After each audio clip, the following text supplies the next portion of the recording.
एक औरत एक लैंप से टकराकर गिर गई, जिससे गुस्से में उसने उसे जोर से फेंक दिया। वाह! आग बबूला होकर उसे फेंकने के बाद अजीब बात यह हुई कि वह दिया वापस उसके पीछे आ गया, जिससे वह चलते समय फिर से उसे टकरा गई। इस बार औरत को आखिरकार कुछ अजीब महसूस हुआ। उसने तुरंत एक चाकू निकाला और अपने आसपास को चेतावनी देने लगी। उसे लगा कि कोई उसके साथ मजाक कर रहा है, लेकिन चारों ओर कोई नहीं था। अंततः उसने वह दिया उठाया और हैरानी से हिलाने लगी, लेकिन ऐसा करते ही बिल्कुल साफ आसमान में अचानक तेज हवा चलने लगी। पल भर में एक लंबे बालों वाला पुरुष औरत के सामने प्रकट हो गया। हिलोगे तो दर्द होगा।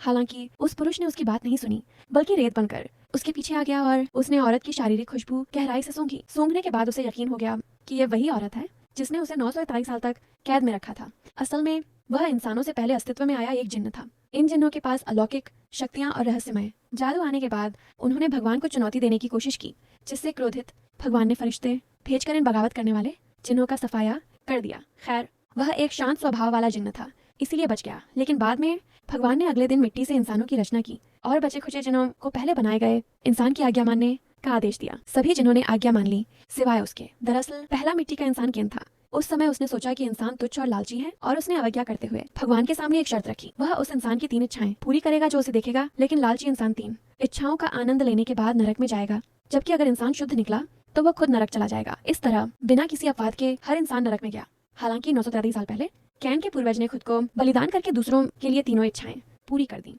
उस पल वह हार गया और उसे हमेशा के लिए एक जादुई दिए में बंद कर दिया गया। लेकिन अजीब बात यह है कि इस जन्म में कैन एक सामाजिक विरोधी व्यक्तित्व, एंटी सोशल पर्सनालिटी वाला है। उसके माता पिता इससे डरकर उससे दूर रहने लगे। खैर, वह एक आज्ञाकारी सामाजिक विरोधी व्यक्तित्व वाला है। कैन अपने पिता बूढ़े आदमी की बात मानता है। दुबई में अपनी माँ को देखकर भी उसने हिंसक होने की इच्छा को रोक लिया, लेकिन इस टूटे हुए दिए से टकराने पर वह अपना गुस्सा रोक नहीं पाया। जिन्न ने उसे 983 साल तक कैद रखने वाले कैन को देखा तो उसने अभी दिया हिलाए जाने से हो रही अपनी उल्टी की इच्छा को दबाया और बदला लेने के लिए कैन से 3 इच्छाएं मांगने की कोशिश की। लेकिन कैन के चेहरे पर पूरी शांति और अवहेलना भाव के साथ वहां से चला गया। हालांकि जैसे ही कैन अपने घर लौटा, उसने देखा कि हर जगह बाल क्यों बिखरे पड़े हैं। पता चला कि जिन्न उसके घर पर काफी देर से उसका इंतजार कर रहा था। कैन ने उसे बिना एक शब्द कहे वहां से चले जाने को कहा। जिन्न हैरान था, क्या यह वाकई उसे याद नहीं कर पा रहा? उसी की वजह से तो वह 943 साल से दिए में रह रहा है। मैं सच में याद नहीं कर पा रहा, जिन्न ने सोचा। वह दिए में रहकर बाहर निकलने का मौका ढूंढ रहा था ताकि पुनर्जन्म ले चुके कैन को ढूंढकर बदला ले सके। उसने अपने सहायकों को यह पता लगाने के लिए भेजा कि क्या कैन का पुनर्जन्म हुआ है। बोर होने पर वह खंभों को पीट पीट कर शिकायत करता।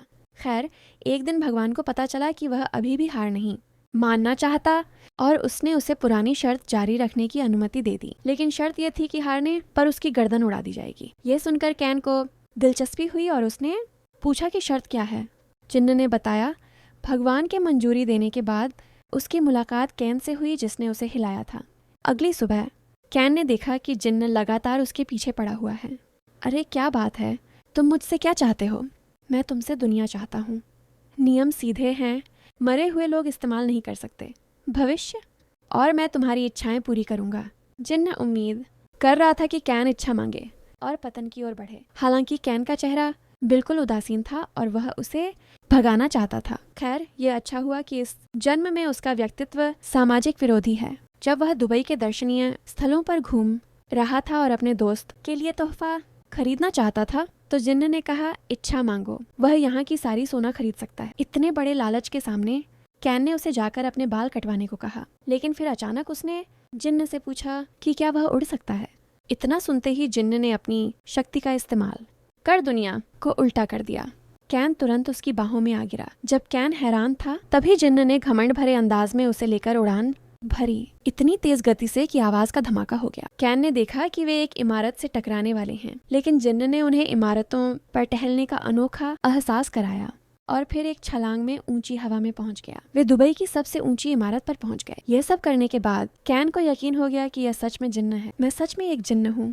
इस जादुई अनुभव ने उसके सामाजिक विरोधी व्यक्तित्व को भी इतना आनंदित कर दिया कि वह खुशी से चिल्ला उठा। लेकिन इससे उसकी हिंसक प्रवृत्ति भी जाग उठी। बिना कुछ कहे उसने बेखबर जिन्न को ऊंची इमारत से धक्का दे दिया। शरीर के जमीन से टकराने की आवाज आई और उसके बाद जिन्न धीरे धीरे वापस ऊपर उड़ाया। उसने कैन के बिल्कुल शांत चेहरे को देखा और इस बार वह खुद बहुत गुस्से में आ गया। उसने एक हाथ से कैन की गर्दन पकड़कर उसे ऊपर उठा लिया। वह सोच नहीं पा रहा था कि पिछले जन्म की लड़की इतनी दयालु थी, जबकि इस बार का कैन इतना अलग क्यों है। तुम सच में नहीं चाहते? मत करो, मुझे जीने दो। ये पहली इच्छा बताओ। मत करो, मुझे लगता है तुम मेरी इच्छाएं पूरी नहीं करोगे। बुरा लगता है सुनकर।